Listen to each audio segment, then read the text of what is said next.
Okay, so I'm gonna share some thoughts rather than any answers um, or some results about how to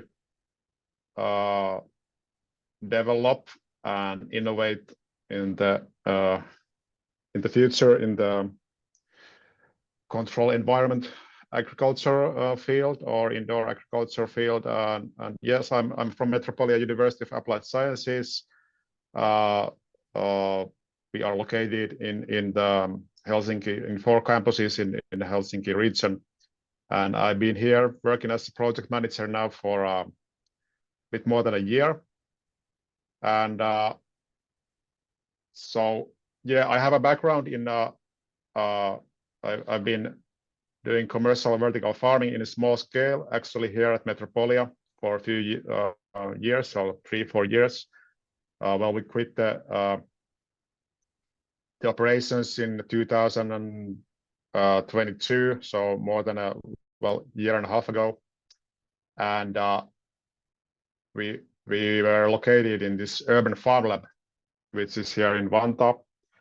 That is this kind of a co-working lab or a platform, but essentially it's a space, a room with facilities and people working in it, and the students working in it for controlled environment agricultural development, and was established in 2019 and originally funded by this Finnish Innovation Fund Sitra for 1 year, and then it has been mainly funded by Metropolia itself.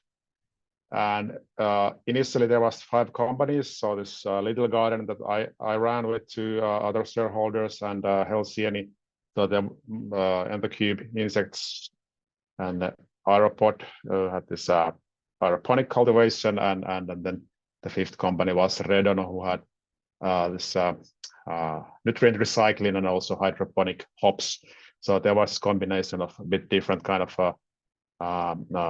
vertical or indoor farming startups working together.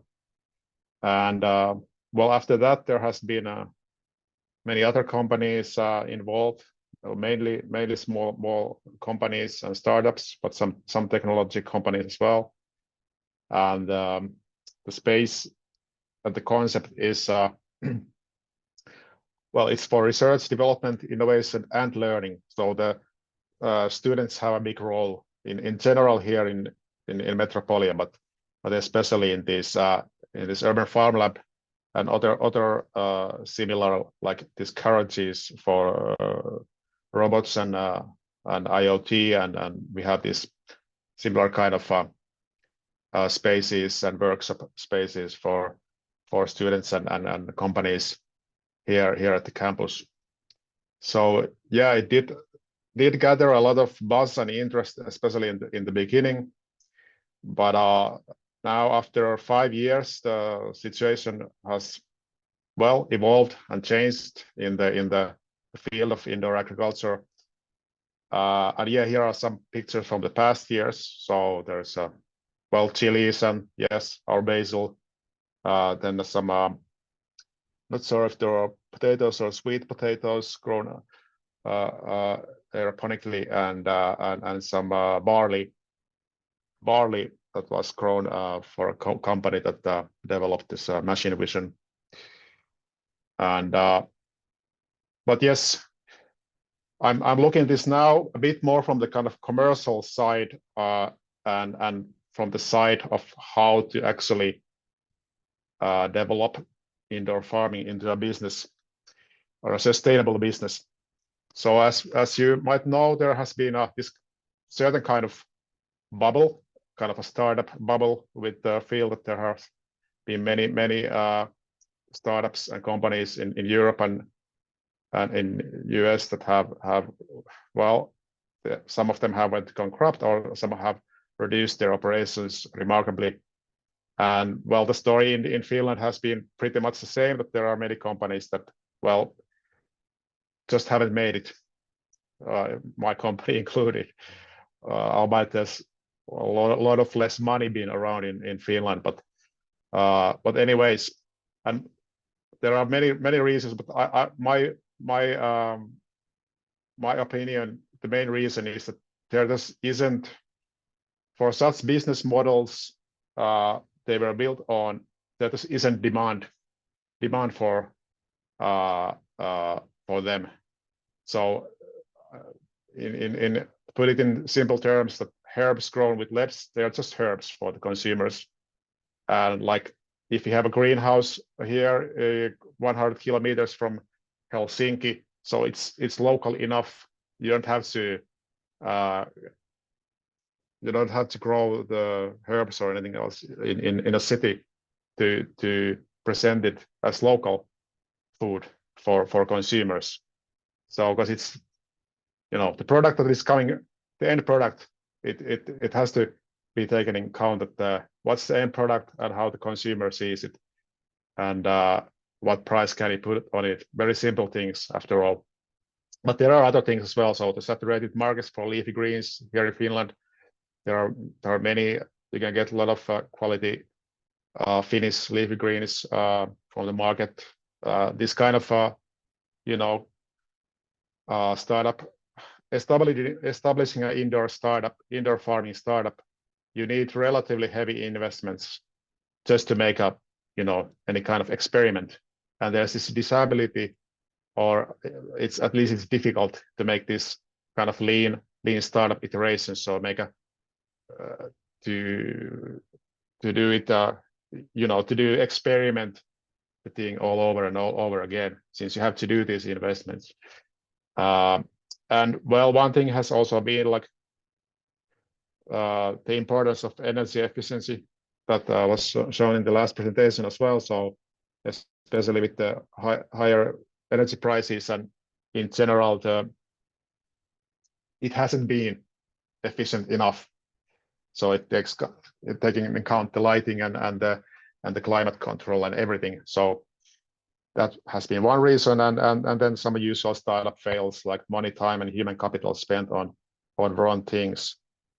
And but yes, meanwhile the technologies have developed, like in lighting and in climate control and in everything, and we know there is more and more research on the plants and well, other products as well, how to optimize the control environment for them.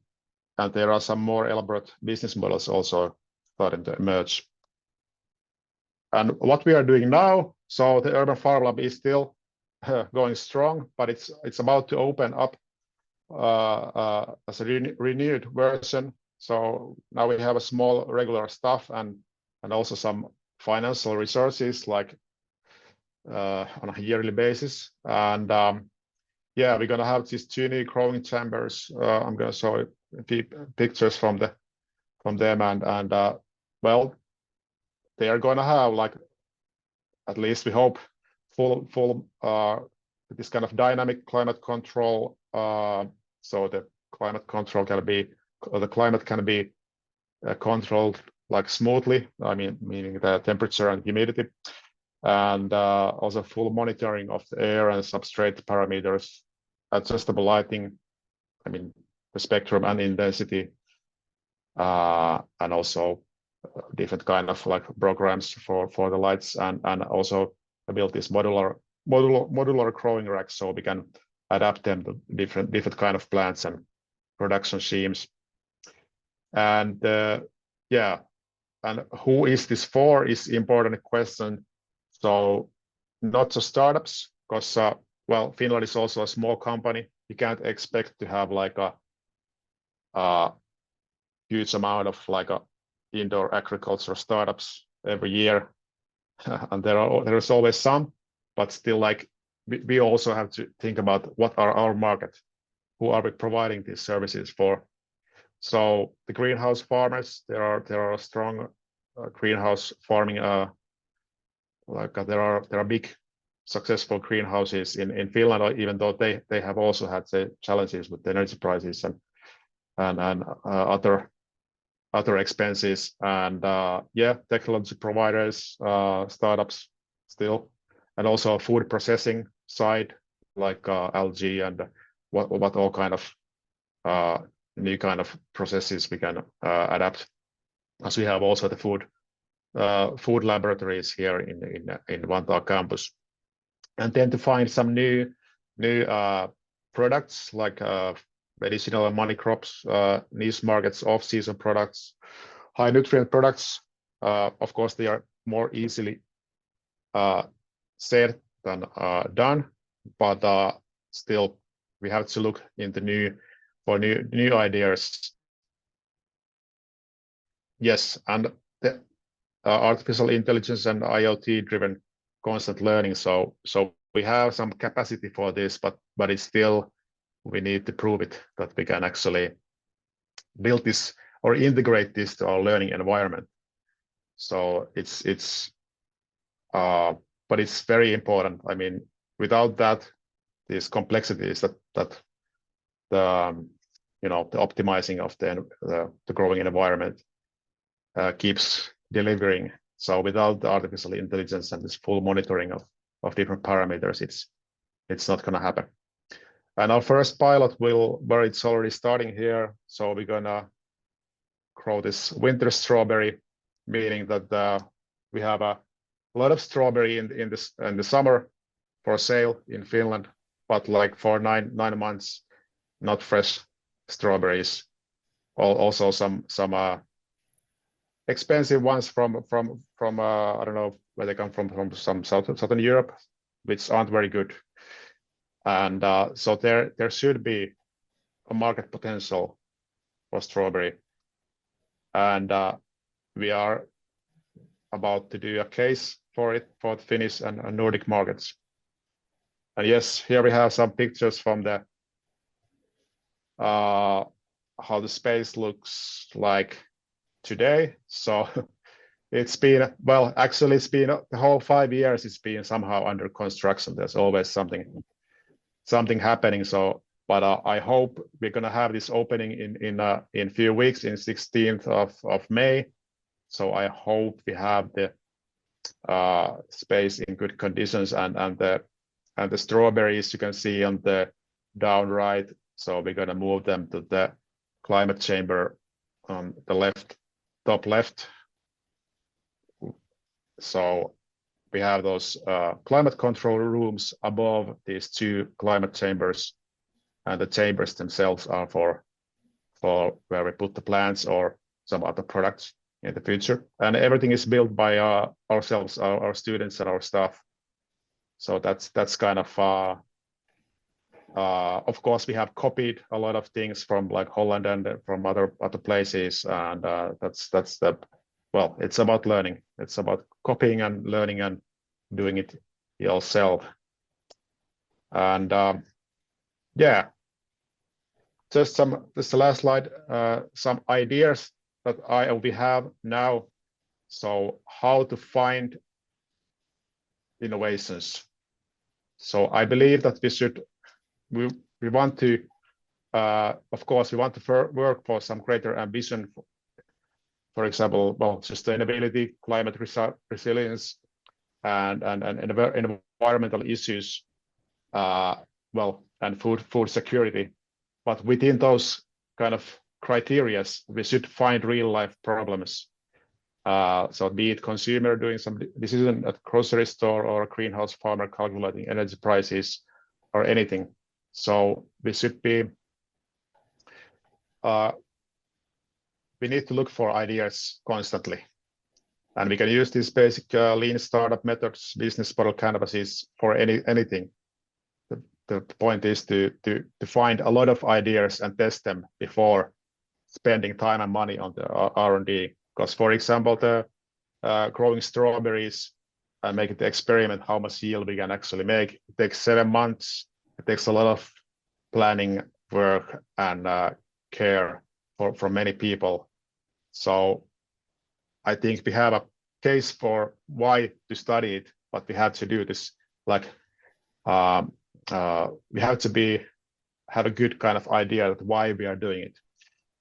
And also when we have this kind of long and a proper cultivation experiment, So we should utilize the opportunity also to do like market research, cost calculations, and to model it how it would be in industrial scale, maybe some alternative product iterations. So for other berries, or so not just like be narrow-mindedly looking at the growing experiment itself, but also to try to make a more like wholesome perspective what the product and the business model could be. Yeah, and the